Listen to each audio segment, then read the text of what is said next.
Good morning, students. Welcome back to the social class. Students, in the previous class, we have discussed about the government, type of government, and its functions. In today's class, we will discuss about the organs of government, and these are legislature, executive, and judiciary. Now, first of all, let's discuss about legislature. Legislation means the law making organ of the country, and its work is to make laws for the country. Parliament is the central legislature of India, which consists of Lok Sabha and Rajya Sabha. Means Parliament makes the law for the country, and it includes Lok Sabha and the Rajya Sabha. Legislature makes law for the whole nation, and every state has its own legislature which make laws for that particular state. Okay, now let's discuss about the executive.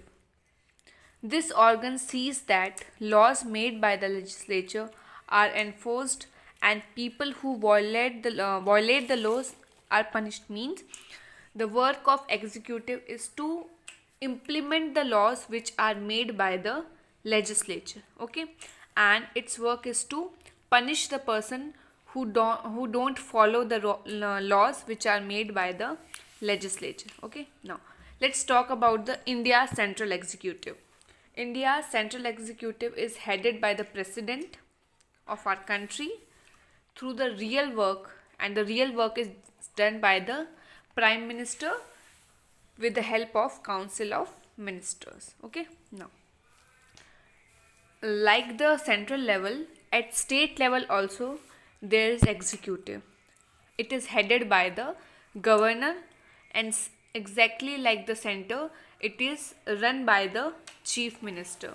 At the center it is run by the prime minister, and at the state level it is run by the chief minister. Okay, now let's third organ of the government, which is judiciary. Judiciary work is to provide justice to the people. Judicial power is vested in the hands of this organ of government. Means this organ of the government provides justice to the people. It works according to the system of courts. There are courts to provide justice to the people. It ensures that government functions according to laws. Means this judiciary work is to see that government functions according to the laws.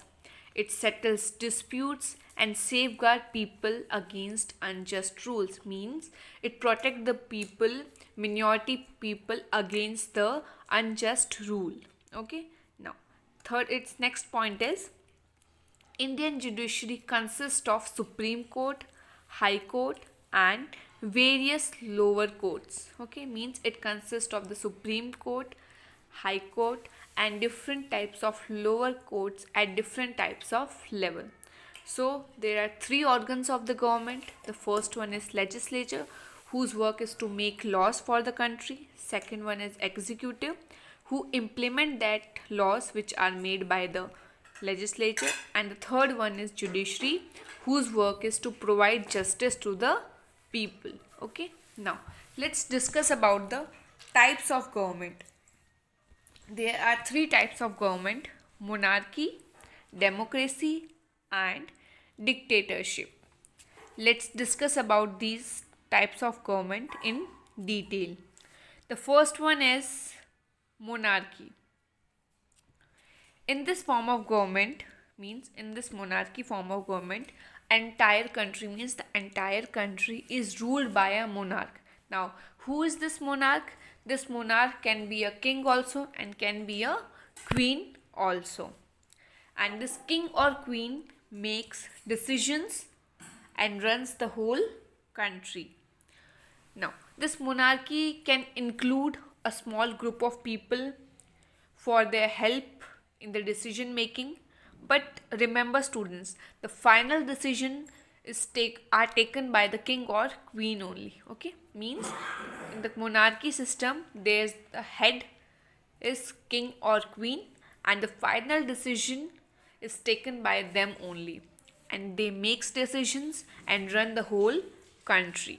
Okay, Now, let's discuss about the democracy.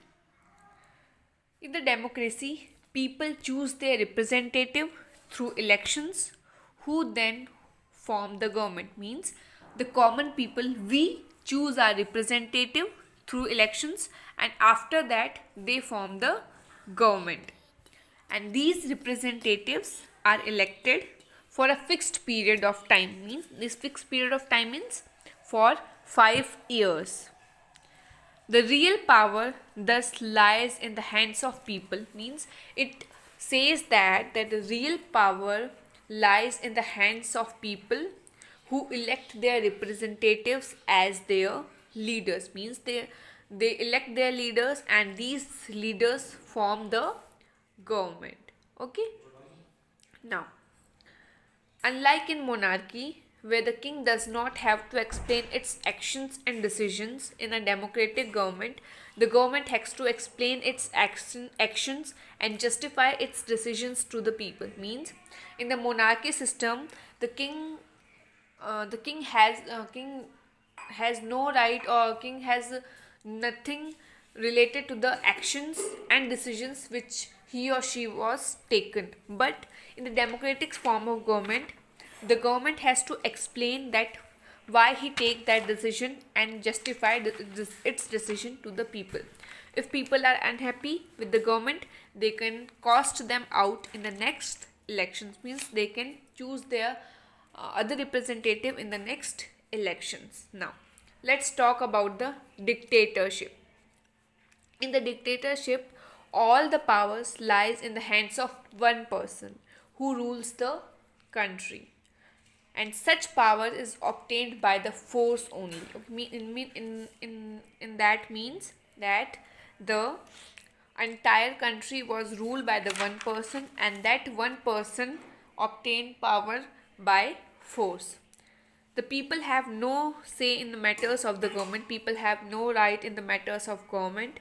The dictator rules according to his own wishes, according to his own choices, and neither ask for the will of the common people. And Adolf Hitler is the example of dictatorship. Okay, so students, we have discussed about types of government and organs of the government. We will discuss our next topic in our next class. Thank you. Have a nice day ahead.